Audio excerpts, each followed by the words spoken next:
During pregnancy, healthcare professionals check in on the development of a fetus to monitor for issues.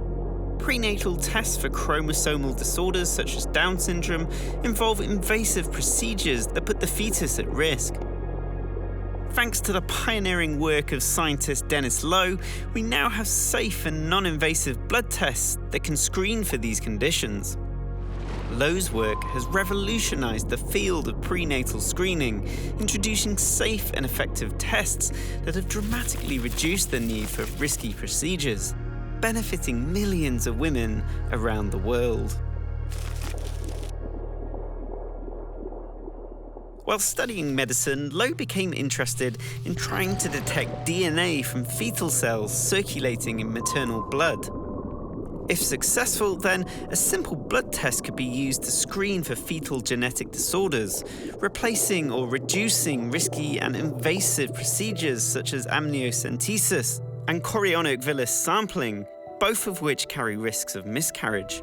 However, scientists struggled to find enough cells for this idea to work. In 1996, Lo read about research that detected tumor DNA circulating outside of cells in the blood of cancer patients. He wondered whether a fetus could also leave DNA traces in cell-free portions of maternal blood, and he set about looking for it. The following year, with just a tiny drop of blood, or 10 microliters, he was able to detect cell-free Y chromosomes originating from male fetuses. This was a landmark discovery, and the first time that fetal DNA had been found in cell-free components of maternal blood.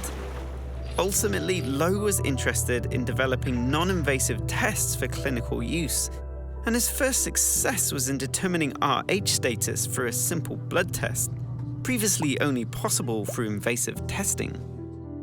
During 2007 and 2008, Lo developed a test for Down syndrome, which arises from an additional copy of chromosome 21 and is globally the most common chromosomal disorder, the risk of which increases with maternal age. Lo's highly sensitive test worked by detecting tiny excesses of this chromosome in maternal blood, and it was launched clinically in 2011. Since then, millions of these tests have been administered globally and improved the lives of women around the world.